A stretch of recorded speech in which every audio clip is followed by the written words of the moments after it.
नमस्कार, हार्दिक स्वागत और अभिनंदन है आपका मेरे चैनल शास्त्र मंथन में। आइए आज जानते हैं हमारे शास्त्रों में वर्णित उस प्रसिद्ध मातृ सूक्त के बारे में जो माँ की महिमा का सनातन गान है। यूँ तो भारतीय हिंदू सनातन धर्म संस्कृति में मदर्स डे, मातृ दिवस जैसा कोई एक निश्चित दिन नहीं है, क्योंकि सनातन हिंदू धर्म प्रक्रिया में माँ का स्थान सर्वोपरि है। संतान के लिए इस पृथ्वी पर माँ ही दूसरा भगवान है।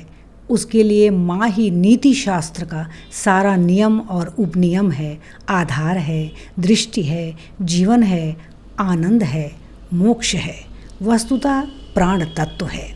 इसीलिए तो श्रुतियों का भी नाद है कि मातृदेवो भव, अर्थात माता को ही सर्वप्रथम और सर्व प्रमुख देवता मानकर उनकी आराधना करें।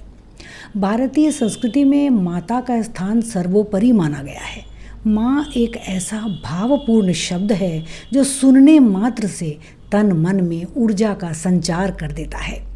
नारी को मातृ देवता मानकर भारतीय संस्कृति ने इस रहस्य को प्रकट किया है कि नारी वंदनीय है, पूजनीय है। इसी भक्ति भाव और श्रद्धा का विराट और व्यापक रूप है नारी, संपूर्ण नारी समाज की आराधना। विराट हिंदू सनातन धर्म नारी को आद्य शक्ति जगत जननी माँ दुर्गा की ही प्रतिमूर्ति मानता है।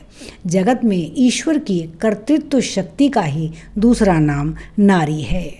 बृहद धर्म पुराण के पूर्व खंड के द्वितीय अध्याय में माँ की महत्ता और मनुष्य मात्र के जीवन में उसके परम पूजनीय स्थान को दर्शाता एक अद्भुत स्तोत्र है, मातृ स्तोत्र। इस स्तोत्र में माता की महिमा का गान 15 श्लोकों में किया गया है। पराशर पुत्र महर्षि व्यास ने महर्षि जाबाली को इस गूढ़ सूत्र का ज्ञान देते हुए बताया है कि माता से बढ़कर इस त्रिभुवन में कोई अन्य दूसरा पूजनीय नहीं है। इस स्तोत्र का जो पहला श्लोक है, वो पहला श्लोक ही माता की महिमा का गान प्रस्तुत करता है। पितुः अपि अधिका माता गर्भधारण पोषणात् अतो ही त्रिषु लोकेषु नास्ति मातृसमो गुरुः, अर्थात संतान के लिए माता का स्थान पिता से बहुत बढ़कर है, क्योंकि वह उसे गर्भ में धारण करती है और उसका पालन पोषण भी करती है। तीनों लोकों में माँ के समान दूसरा कोई गुरु नहीं है।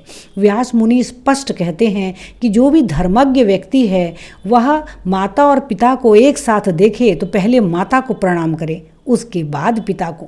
माता के 21 नाम जो शास्त्रों में बताए गए हैं उसकी भी यह स्तोत्र पुष्टि करता है।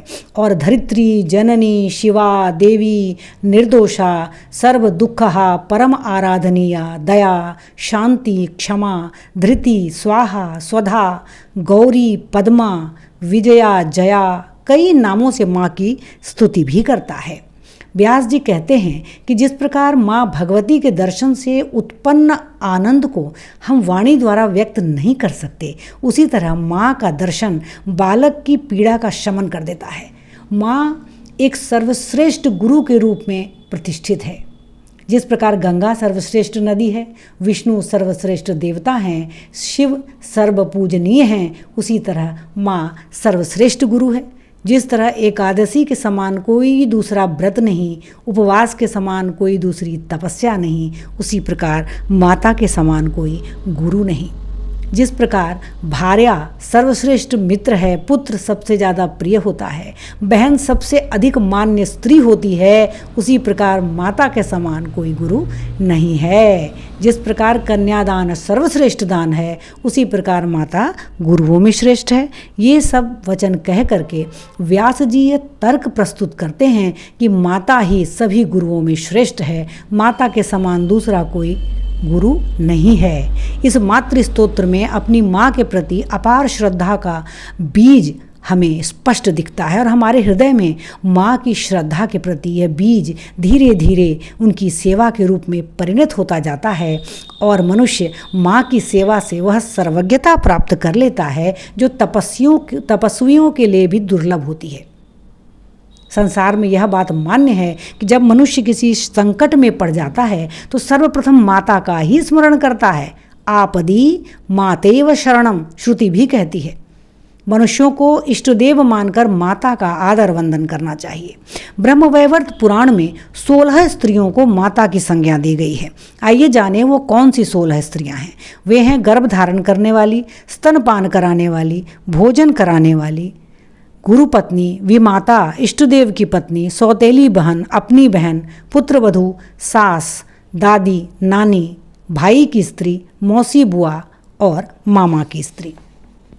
इन सभी स्त्रियों के प्रति सम्मान रखने की भावना यह स्तोत्र बताता है और ये स्पष्ट कहता है स्तोत्र कि माता के सभी रूप पूजनीय हैं। वो सर्वश्रेष्ठ गुरु है और वस्तुतः जो माँ की सर्वश्रेष्ठ सेवा करता है वही इस संसार में संतान कहलाने के योग्य है। माँ की निष्ठा, उसका वात्सल्य ही वह जीवनी शक्ति है जो संतान के भविष्य का निर्माण करती है। एक माँ जैसा चाहे अपनी संतान को वैसा बना सकती है और शास्त्रों में इसके कई प्रमाण हैं। माँ और संतान का स्नेह, माँ की सर्वश्रेष्ठता इत्यादि इस मातृ स्तोत्र में, मातृ सूक्त में वर्णित है।